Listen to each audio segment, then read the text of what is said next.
About today is the Ancient History HSC historical investigation, which culminates in the creation of a research essay. So I'm going to take you through this sample and point out some good things that it does, and then point out some suggestions on maybe where it can improve, and then we're going to mark it and see where it fits in terms of this marking criteria. So this student has decided to investigate the military reforms of the Roman Republic and look at the effect that this had on the Republic's decline. So in the introduction, it's really important that you establish a really clear thesis statement. That is a really clear response to your research question. That thesis statement needs to make sure that it is balanced, recognizing different perspectives. So for instance, the role that it did have on the effect, and then maybe investigating the other impacts that lead to the decline in the Republic as well. It needs to make sure that it provides a bit of a time period and a small contextualizing statement. And then it needs to provide a general overview on what the essay is going to talk about. Okay, what is going to be the outline of the key things that this essay is going to be talking about, and give the reader a bit of a general idea about what the essay is going to be discussing. So you can see in the introduction that it does a good job of trying to formulate a bit of a contextualizing statement, but you can see that the sentence is flipped around the wrong way. Really should try to, when you're looking at creating your sentences, try to be creative in flipping around and turning sentences around so that you have some that is as clear as possible. It does a good job of employing different historical terms and concepts. These are things that you should try to integrate throughout your writing.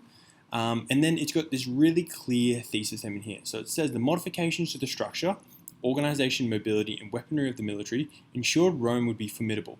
However, these reforms consequently impacted aspects of Roman social and political life, leading to civil wars between generals and accelerating the decline of the Roman Republic. Okay, so you can see that it ensured that Rome would be formidable. Okay, so it maybe didn't. This is what the reforms are. They reformed organization, mobility, and weaponry, and it made Rome a more formidable opponent, so maybe not leading to decline, but then establishes the argument that these reforms impacted on the social and political life, leading to civil wars, okay, and accelerating the decline of the Roman Republic. So a really clear thesis statement. I can see exactly what the kind of key points are and what the argument is going to be. Then it goes on to here in this point in time, it just fleshes out those main points a little bit more clearly. So it goes on to, while the reforms were effective in increasing the potential success in the military, the power given to the generals began to shift soldiers' loyalty from the state to generals, which were not able to take control of the legions for their own political ambitions. Sulla and Caesar are notable figures who have managed that successfully throughout the use of reforms, sparking civil wars, leading to dictators able to gain control over Rome. So in this, it outlines that this is going to be the first point. So the first point should be about how they're effective in increasing potential success of the military. Okay, that should be the first point that should go and talked about. Then it should go and talk about how the power began to create this disloyalty, okay, to the state. And then it should go on to talk about Sulla and Caesar and how they use the reforms. So let's see if the essay actually goes and does what it says in the introduction. Okay, so a good paragraph is structured using a few key ingredients. That is point, explanation, evidence, elaboration or evaluation, and link. So we call this the Peel structure.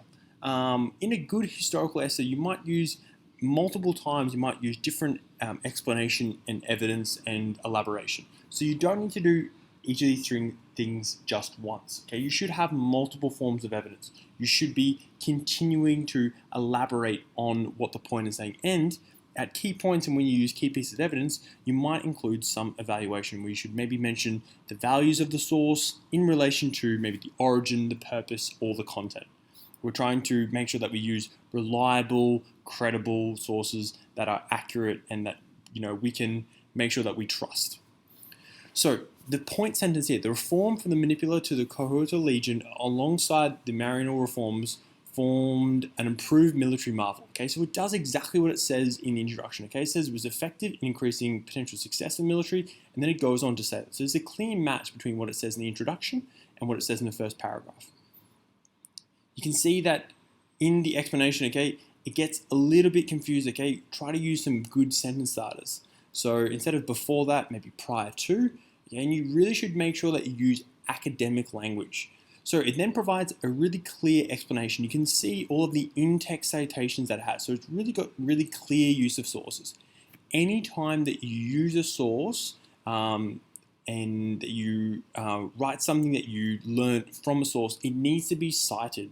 So you should be citing sources every 2 to 3 sentences. You can see that this student has cited in the second sentence and then cited again in the fourth sentence. So she cites all the way through, which is really good to see. When it provides a direct quote here, it includes the page number, which is important as well. So really good knowledge demonstrated here and depth of research. Okay, it's really clear that they know what they're talking about in regards to the reforms. It then goes on to provide some great evidence, okay, in order to support what it says. So it says, in Caesar's civil wars, he says his troops were able to march in front of Pompey's, accustomed to hard work by daily marches. So the reforms, okay, that she's explained up here have been supported in relation to an actual primary source, okay? So it says in Pompey's account of his troops. Okay, that's really great to see use of both primary and secondary sources. So she's used Gambino, okay, and Breeze, and then also backed it up with primary evidence as well, which is great. So it's great to have that blend in ancient history of primary and ancient evidence. Again, maybe some little poor sentence starters here. So by making, it's not really the best way of starting a sentence, but there's some good elaboration here on the evidence. Okay, so carry their own equipment, camps can be quickly assembled or packed up, baggage trains decreased, and marching long distances more attainable. So she kind of goes on and provides her own elaboration on what the sources say. There's a bit of an incomplete reference here, so you need to make sure that all your references are correct. And then what's most important is that you sustain your argument, that this is continually tracked throughout. So you can see that in this last sentence here, this is the link. The implementation of the cohortal formation and a professional army ensured that the army would continue to be formidable against enemies, allowing Rome to grow its territories expanded due to all the land conquered, as well as being able to be better protected from potential invaders. Okay, so it's really clear that these reforms were a good thing, that they didn't maybe lead to decline, but they were successful in helping to continue Rome's control and their formidable army. So it's really clear that first paragraph is really strong. Okay, there's a couple of points where she could improve on in terms of clarity, but most of all, okay, really good first paragraph. Okay, the next paragraph, again, really good. Okay, so there's some good use of historical concepts here and terms. The relevant examples, okay, are really clearly discussed. Okay, so you can see that she goes on to explain about the different legions and then go on to explain the different weapons that they used. And there's a great use of historical terms. So really showing really good research. Then again, provides her own elaboration. So the standardization of this type of equipment that she discussed led to all these different things. So more intimidating army, able to function on one, able to perform more effective and complex tactics. Okay, so that's her own little elaboration there.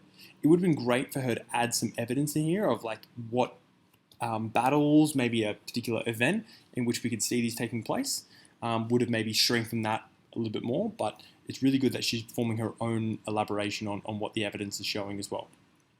And then again, there's a really good link back to the question, okay, so about the modification, much more powerful army than had been previously. The last paragraph, okay, in terms of argument, goes on to look at the last element of the reforms, and you can see here that, again, having a little bit of trouble of backing it up with evidence. So this point here, so the incentives provided were attractive and allowed the army to expand. Okay, it's a little bit general, a little bit vague. Okay, what we'd like to do is add some more specificity to that evidence. So maybe a particular person, statistics, increased size of the army. Okay, really add some more detail to that.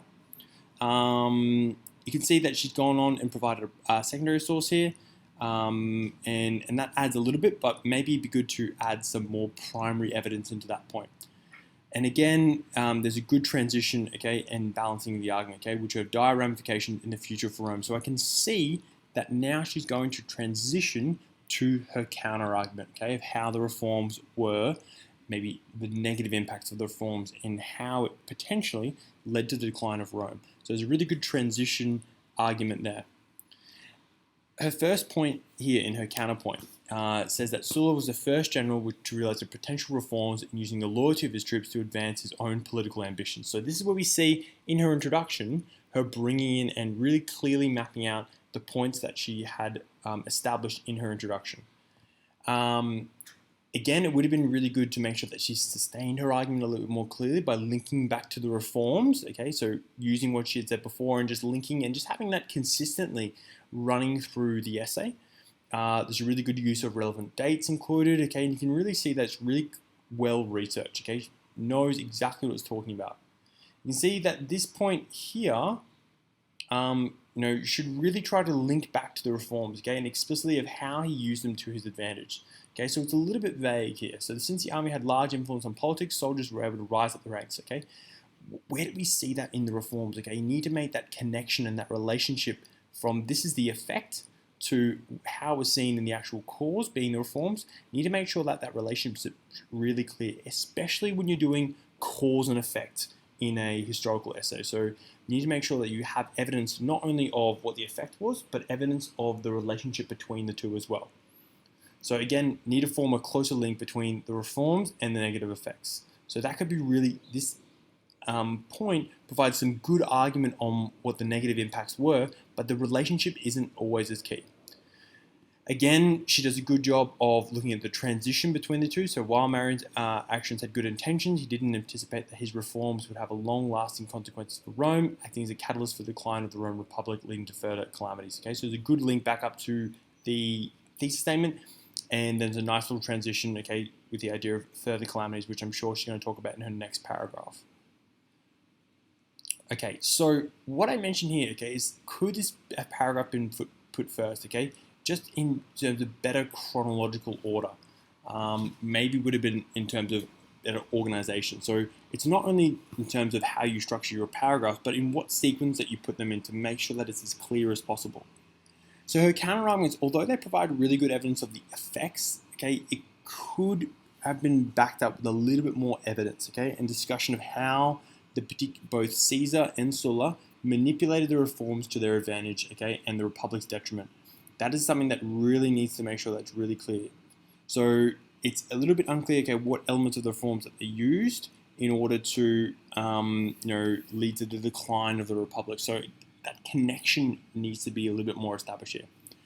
What she has done well, okay, again, really clear explanation, good use of sources, okay, reference throughout, but that relationship could be a little bit more expanded upon.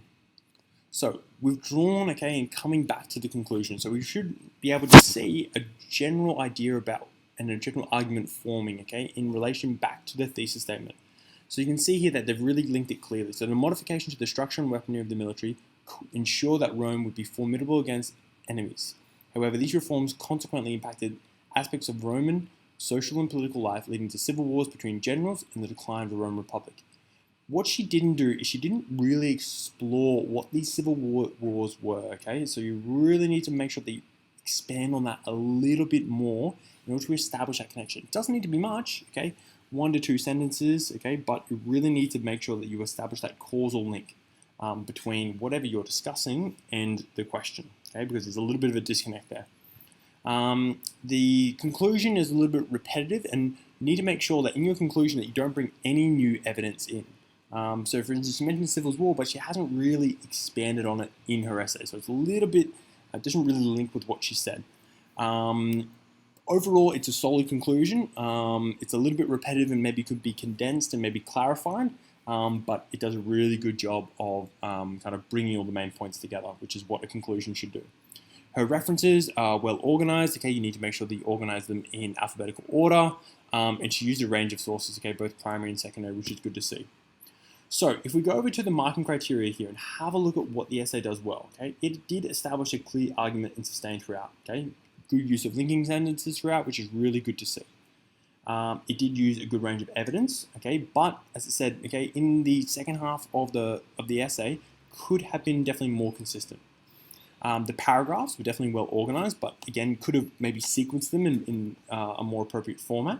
And it is very well researched, okay? Really good use of historical terms and concepts, okay? It's really clear explanation. It's got a great amount of detail, which is great. However, maybe could have added to the elaboration and evaluation a little bit more, okay? It's obviously difficult when writing to a word count, but you need to make sure that you're really selective and judicious between what you include and making sure that you don't have to have everything in there, but trying to condense that all and put that into a really clear argument. Okay, when you do all your research, it might be an idea just to select the key pieces of things that you want to talk about. And remember that all of your evidence needs to be centered on answering your research question and supporting your thesis statement. If it doesn't do that, then it's not relevant. Okay, throw it out. So if you're having troubles with word count, that's a really clear point that you could explore. And there's no real evaluation of sources. Okay, that would have been good to see to add some more detail. So in terms of the marking criteria, it is a very well constructed introduction. It does establish a preface for historical investigation, which is maintained, sustained. It's mostly well structured. Okay, there is a clear integration of the research question. And you can see that she looked at the different inquiry questions as she's gone through. Synthesis maybe could be further developed. We'd like to see some more corroboration of sources. Okay, some using of sources, maybe a couple of different authors together. But she's used a variety of different sources in the paragraph, so there is some sense of synthesis, although maybe could be made more explicit. Referencing is detailed and accurate, and she does use appropriate relevant historical terms and concepts. Okay, so definitely, okay, up into this top band. Okay, so I reckon, okay, it's probably about a 21. Could have made maybe a little bit more logical and well structured. Okay, could have improved on that. Could have improved on the analysis of information and synthesis. That would necessarily be maybe a little bit more expanded upon. And it just kind of missed the mark in terms of providing enough evidence to support the counter argument here. So it didn't really have enough in order to make sure that that was really punchy and that supported really clearly. So hopefully that gives you a couple ideas on how you can approach your own essay. This essay itself is available on Google Classroom, so you can check that out to give you some suggestions on how you can approach your own. All the best with writing your draft. Okay, I look forward to reading it. And make sure that you refer to the guide on how to write a really good essay, because that has all the suggestions that I've talked about in this tutorial as well. All the best with writing your essay.